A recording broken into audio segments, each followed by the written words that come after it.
Assalamu alaikum students and welcome back to my YouTube channel which is Project Quest, and I hope you all are good and fine. And today we are going to study about what is monastic learning. Monastic learning होती क्या है? ये basically एक education और scholarly activity है जो कि monasteries में हुआ करती थी.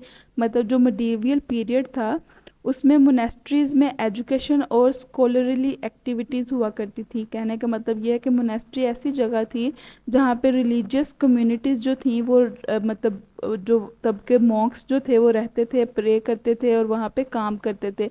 ये जो मोनेस्ट्रीज थी वो सेंटर था लर्निंग का, कल्चर का और नॉलेज प्रिजर्वेशन. मतलब उस दौर की जितनी भी नॉलेज है, लर्निंग है, कल्चर है, उसको प्रिजर्व किया जाता था इन मोनेस्ट्रीज में. मतलब राइट किया जाता था उनको. और ये एक इंस्टीट्यूशन था जहाँ पे लोग आते थे और उस दौर के कल्चर को जो है, उस दौर की लैंग्वेज को जो है प्रिजर्व करते थे. अब बात कर लेते हैं what is monastic learning. Monastic learning होता क्या है? सबसे पहले तो हम लोग ये जान लेते हैं कि मॉक्स होम क्या होता है. ये एक मोनेस्ट्री मतलब इस तरह है कि ये एक बड़ी सारी पीसफुल प्लेस है जहाँ पे मॉन्क्स रहते हैं. मॉन्क्स क्या होते हैं? मॉन्क्स बेसिकली रिलीजियस मैन होते हैं जो कि अपनी ज़िंदगियाँ जो है सिर्फ़ और सिर्फ प्रेयर, वर्क और स्टडी के लिए प्रिजर्व कर देते हैं. मतलब उन स्टडी के लिए, प्रेयर के लिए, वर्क के लिए डेडिकेट कर देते हैं अपनी ज़िंदगियों को. ये एक क्वाइट और पीसफुल प्लेस होती है. मोनेस्ट्रीज जो हैं ये यूजुअली क्वाइट होती हैं और यहाँ पे गार्डन्स होते हैं, लाइब्रेरीज होती हैं और चैपल्स होते हैं. अब आगे बात कर लेते हैं वाई वर मोनेस्ट्रीज इम्पोर्टेंट. कि मोनेस्ट्रीज इम्पोर्टेंट क्यों हैं? क्योंकि ये एक सेंटर ऑफ लर्निंग है. उस वक्त में जब स्कूल्स और यूनिवर्सिटी नहीं हुआ करती थी जैसे कि आज होती हैं, तो तब मोनेस्ट्रीज जो हैं वो मेन प्लेसेस होती थी जहाँ लोग जाते थे, पढ़ते थे और पढ़ते लिखते और याद करते थे चीज़ों को.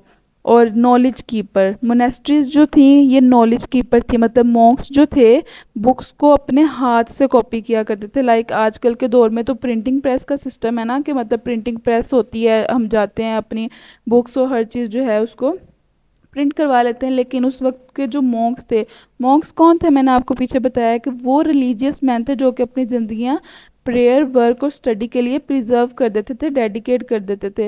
वो बुक्स को बैठ के लिखते थे अपने हाथों से और वो जो बुक्स लिखते थे वो सुपर इम्पोर्टेंट होती थी क्योंकि तब प्रिंटिंग प्रेस तो थी ही नहीं.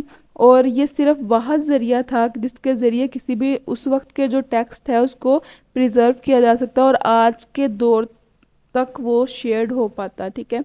Why did Monks study and do, sorry what did Monks study and do. Monks जो हैं वो क्या पढ़ते हैं और क्या करते हैं? सबसे पहले रीडिंग एंड राइटिंग, इस पे हम लोग बात कर लेते हैं. मॉन्क्स जो हैं वो बहुत सारा वक्त जो है स्पेंड करते थे रिलीजियस टेक्स्ट को और रिलीजियस राइटिंग को स्टडी करने के लिए. वो जो बाइबल और अदर इम्पोर्टेंट वर्क्स हैं उनको अपने हाथ से कॉपी करते थे. अब लाइब्रेरीज़ की बात कर लें तो जो मोनेस्ट्रीज़ हैं वो जो मतलब जिनको हम लोग लाइब्रेरीज़ बोलते हैं वो बहुत ज़्यादा किताबों से भरी हुई होती थी. उसमें किस किस्म की किताबें पाई जाती थी? रिलीजियस टेक्स्ट पाए जाते थे, फ़िलोसफी के वर्क्स पाए जाते थे, साइंस और लिटरेचर पाई जाती थी. और जो मॉन्क्स थे वो इन चीज़ों को पढ़ते थे. और लर्निंग लैंग्वेज कैसे? मॉन्क्स जो थे उस वक्त के वो लैटिन को पढ़ते थे, लर्न करते थे क्योंकि बहुत सारी जो रिलीजियस और स्कॉलरली टेक्स्ट था वो बेसिकली था लैटिन में, इसीलिए वो लैटिन ज़ुबान को पढ़ते थे.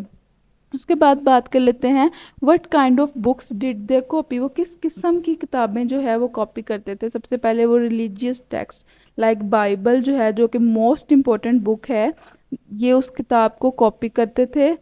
सेंट्स के बारे में, उनकी ज़िंदगियों के बारे में, उनकी रिलीजियस राइटिंग को जो है वो कॉपी करते थे, मतलब लिखते थे. फिर क्लासिकल वर्क्स लाइक वो जो एंशियंट ग्रीक, रोमन राइटर्स जो हैं उनके वर्क्स जो हैं उनको प्रिजर्व करते थे जिसमें फ़िलोसफी, साइंस और लिटरेचर आ जाता है. इसके बाद हम लोग बात कर लेते हैं प्रैक्टिकल गाइड्स. जैसे ये वो किताबें थी जैसे कि बुक्स ऑन मेडिसिन, फार्मिंग और इस तरह के जो प्रैक्टिकल सब्जेक्ट हैं उनको कॉपी करते थे और उनका इस्तेमाल करते थे अपनी डेली लाइफ में कि कैसे वो हेल्पफुल है. क्योंकि मैंने आपको पहले भी बताया कि यूनिवर्सिटीज़ तब थी नहीं, कॉलेजेस, स्कूल तब थे नहीं, तो हर चीज़ का जो सेंटर है वो क्या था? یہ مونیسٹریز ہی تھیں. لائک اگر آپ نے میڈیکل پڑھنی ہے, آپ نے ریلیجیس اسٹڈی کرنی ہے, آپ نے کوئی لینگویج سیکھنی ہے, کچھ بھی آپ نے کرنا ہے, کاپی کرنا ہے, کچھ بھی کرنا ہے, ہر چیز جو ہے وہ ان مونیسٹریز میں ہوتی تھی. آج کل تو پرنٹنگ پریس کے لیے علیحدہ یونیورسٹی علیحدہ, لینگویج سینٹرز علیحدہ, ہر چیز جو ہے وہ ڈیوائڈ ہو چکی ہے. لیکن تب کیا تھا, تب یہی سینٹر تھا, وہاں پہ مونکس ہوا کرتے تھے جو کہ اپنی پوری لائف ڈیڈیکیٹ کر دیتے تھے کہ وہ ان کتابوں کو ہی پڑھیں گے, ان کو سیکھیں گے, اور پھر ان کتابوں کو وہ گھنٹوں گھنٹوں بیٹھ کے پڑھتے تھے, بلکہ کئی کئی دنوں پڑھتے تھے. ان کو پڑھنے کے بعد پھر وہ ان کو اپنے ہاتھوں سے لکھتے تھے, مطلب اپنے ایک پراپر سیٹ لکھتے تھے, اور اس وقت کے جو امپورٹنٹ رائٹرز تھے ان کے بارے میں لکھتے تھے. اب آگے ہم لوگ بات کر لیتے ہیں how did this help society, کہ یہ چیز جو ہے وہ سوسائٹی کو کیسے ہیلپ کرتی تھی. یہ جو مونیسٹریز جو ہیں, جو کہ اس وقت کے سکولز کہلاتے تھے, مطلب فرسٹ سکول کہلاتے تھے اس وقت کے لوگوں کے لیے. مطلب اس وقت کے لوگ اگر پڑھنا اور لکھنا اور سمجھنا چاہتے تھے نا کچھ, تو وہ ان مونیسٹریز میں جایا کرتے تھے. پریزرونگ نالج, لائک وہ بکس کو جو ہے وہ کاپی کرتے تھے. مونکس جو ہیں وہ اس چیز کا خیال رکھتے تھے کہ جتنی بھی نالج ہے اس وقت کی, مطلب اس دور میں بھی کوئی نہ کوئی نالج, کوئی نہ کوئی پڑھائی, کوئی نہ کوئی امپورٹنٹ چیزیں ہوا کرتی تھی نا, تو وہ اس کو وہ چاہتے تھے کہ وہ جو ہے لوسٹ نہ ہو جائیں, کھو نہ جائیں, تو وہ ان چیزوں کو پریزرو کرتے تھے, اس چیز کا خیال رکھتے تھے کہ یہ چیزیں پریزرو رہیں. خاص طور پر اس وقت جب وارز ہو رہی تھی, ڈیزاسٹرز چل رہا تھا, مطلب لائبریریز جو ہیں وہ تباہ ہو رہی تھیں, تو وہ اس وقت جو چیزیں لکھی جاتی تھی نا, مطلب وارز کے درمیان اور ان ڈیزاسٹرز کے درمیان, تو وہ چاہتے تھے اس وقت کی جو چیزیں ہیں وہ تباہ نہ ہوں بلکہ وہ پریزرو رہیں. اور یہ جو مونیسٹریز تھیں یہ آئیڈیاز کو سپریڈ کرنے کے لیے بھی یوز ہوتی تھی. لائک بکس کو جو ہے ایکسچینج کیا جاتا تھا ایک دوسرے کے ساتھ, اور اس طرح یورپ اور ڈفرینٹ کنٹریز میں جو آئیڈیاز ہیں ان کو سپریڈ کیا جاتا تھا. اب مونیسٹریز میں ڈیلی لائف کیسی ہوتی ہے. مونیسٹریز مطلب وہاں پہ پریئر اور ورک, مونکس جو ہیں وہ اسٹرکٹ اسکیجول فالو کرتے ہیں. جیسے آج کل ہمارے آرمی میں اسٹرکٹ اسکیجول فالو کیا جاتا ہے, اسی طرح جو صبح جو ہے وہ بہت ارلی سٹارٹ ہو جاتی تھی, مطلب پریئر کے ساتھ. پھر وہ اپنے ڈیلی ورک جو ہے اس کی طرف آتے تھے. لائک ان کا ڈیلی ورک کیا ہوتا تھا, بکس کو کاپی کرنا, مزید پرے کرنا, اور سارا دن یہی تھرو آؤٹ دا ڈے یہی چلتا رہتا تھا کہ پرے کرنا اور بکس کو کاپی کرنا, ریڈنگ کرنا. اسکرائبنگ کیا ہوتا ہے, یہ ایک ایسا ٹاسک ہوتا ہے جس میں بکس کو جو ہے کاپی کیا جاتا ہے. اس ورک کو کہتے ہیں اسکرائبنگ. یہ بیسیکلی ایک مٹیکولس جاب ہے جو کہ پیشنس, اٹینشن اور بہت زیادہ ڈیٹیل جو ہے اس کے اوپر فوکس کرتی ہے. Thank you so much for listening me. I hope کہ آپ کو مونیسٹری کی سمجھ آ گئی ہوگی کہ مونیسٹری کیا ہوتی ہے, مونک کیا ہوتے ہیں, اور ان کو مونیسٹریز کیوں کہا جاتا ہے. کیونکہ یہ سینٹر آف لرننگ ہے, یہاں پہ بکس جو ہیں وہ کاپی کی جاتی ہیں, ان کو لائبریریز بولتے ہیں, اور یہاں پہ نالج جو ہے وہ اسپریڈ کی جاتی ہے. Thank you so much for listening me.